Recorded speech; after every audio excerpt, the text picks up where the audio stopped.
quotes not to mental health as a right. Again, this is very, um, you know, very, how would I say, conceptual. Conceptual because it gives you an argumentation structure with respect to rights. This is a topic which is an interface of sociology, social structure. It is an interface between GS1 society, GS2 polity, and law as a matter of governance.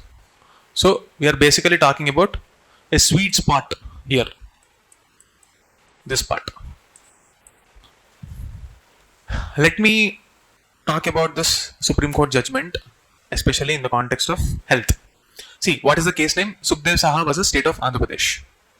Please note this case. It's a landmark case. Sukdeb Saha versus State of AP.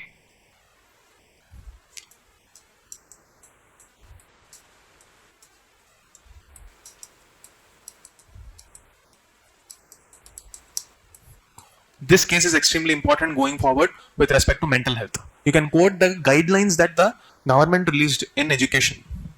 Now, why am I saying this is a landmark case? Let me explain. See, when you're talking about health, there are two dimensions to this. How does World Health Organization define health? Not just absence of disease, but a state of well-being. What is the idea of well-being here?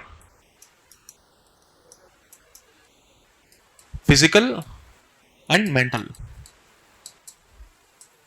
So, is health a fundamental right in India? No. But with this judgment, mental health became a fundamental right.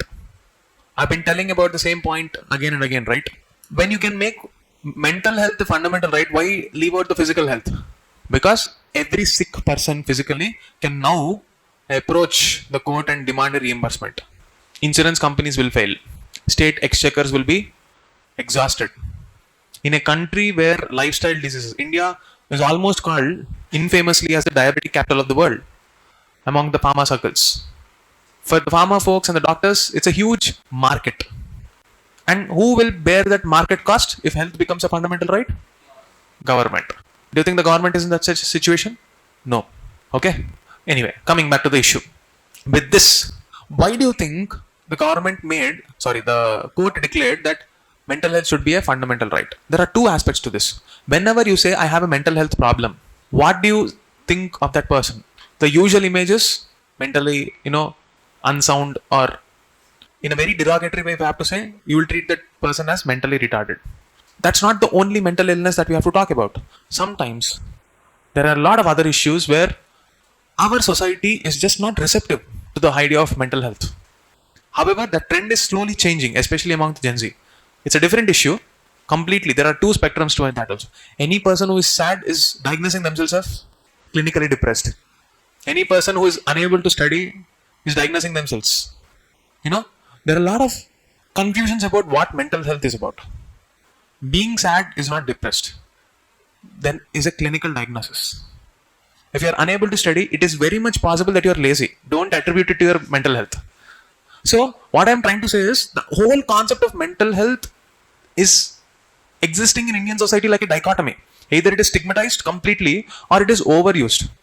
In the middle somewhere, the real problem lies. And that real problem needs to be nurtured, discussed, deliberated, and solved. And this framework is now going to at least help the next generation, especially in the context of students. Because let me take you to that case where this whole story started. This person has committed a suicide. And the father of that kid has filed a case and treated this issue not as an individual failure but as a systemic failure. In sociology, when you are reading about suicide, it is treated as a natural fact that exists in every society.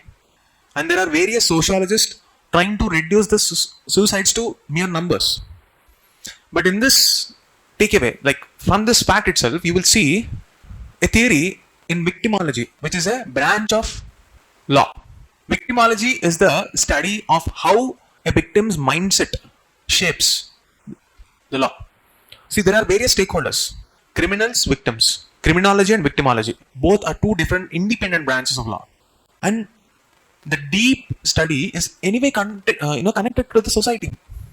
A victim or a criminal are not completely detached from the society. How the same society and the existing social structures impact the victim as well as the perpetrator of the crime. Both these should be considered. Right. And it is here you will see one important theory. Okay. This is not needed for you, but even for me, this is the first time I came across that theory when this article quoted. So it was an interesting take in victimology. Johann Galton's theory of structural violence. So maybe you will come across this in sociology. I don't know. You can go and check if it comes. Otherwise, you have an information here. You can use it. You can go and do some background search.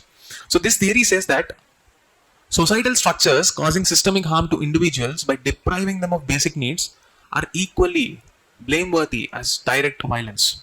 By not creating a safe environment, the state is actually encouraging them. So you know that there are so many student suicides. In fact, on this occasion, I would also like to talk about my friend. I'm sure you must have, some of you might have seen his videos also. He's a person who is taking up this issue of student suicides against the corporate colleges in Hyderabad, in and around Hyderabad. Okay, his name is Kranti. Okay, so in the last few months, I personally can think of at least 20 to 30 suicides, student suicides, that are brought forward by him. It's a very tragic situation, and it is in this context you need to think about it. Like, what should be the kind of pressure that a student will be facing? So much so that if they are not able to crack an exam, they feel they are worthless. Remember the Three Idiots movie? Joy Lobo. You know that dialogue that Amir Khan says after he passes away. Okay, if you haven't watched that movie, I'll just give you a context. There is a final year student in that movie who wants to submit a project. He creates a drone. This is in 2009. The movie came in 2009. Drones are not so mainstream back then. Okay, so he built a drone and he wanted to submit that as a college project. And he was not able to do that in time because he was continuously experimenting. The dean of that college happens to say that, you have not submitted the project, so I'm dismissing you, or your project will be discarded. And out of the desperation and helplessness, the student kills himself. After that incident, the protagonist of the movie, Amir Khan, goes up to the college dean and says that, you know what? Everybody is thinking that he died because of suicide, but in reality, he was killed by the society. He was killed by a system that put him under so much pressure that he felt the life was not worth living. Same thing. John Galton's theory of structural violence. Make sense? Okay. So, recognizing this, state took a completely different turn and said that, see, whatever is happening is not okay. If you are seeing so many suicides, there should be a very, strong support from the state to stop this kind of menace from spreading. And the court said that suicide should no longer be treated as a individual problem, but also as a systemic issue. It's now treated like a systemic collapse, suicide of students. This is a major, shift in the approach, and it has a bearing on fundamental rights and the health of the students. This is the takeaway. In this context, there are some things that you need to know. National Health Policy of 2017, Mental Health Act, okay, and Sukdeb Saha guidelines, the latest addition to these. What are these guidelines? The Supreme Court directed the respective state governments to institutionalize some measures and ensure that this kind of scenarios don't repeat. What are those guidelines? You can have a look here. So ultimately, this case represents a convergence of law, criminology, and victimology. It recognizes that harm can be produced not just by individuals but also by institutions and systems. This is the structural shift in how society evolves. Now, why social change and studying social change is important? This Sukdeb Saha guidelines and the entire story behind it can be presented as a case study in your essay, in your ethics, and in your society. And that's the beauty of this article. Okay, these kind of articles are rare. Why? Because yesterday and the last week, Supreme Court was busy disposing many cases, and it is in that context you've had this set of laws and the guidelines.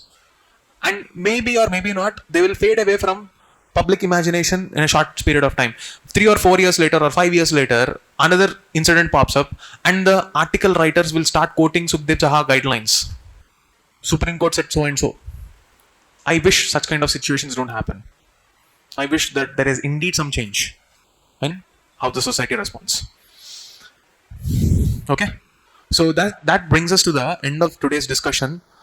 Each of this discussion today is extremely important for your value addition perspective. So read the background, the logics that we have discussed, and also how you approach these issues. Okay.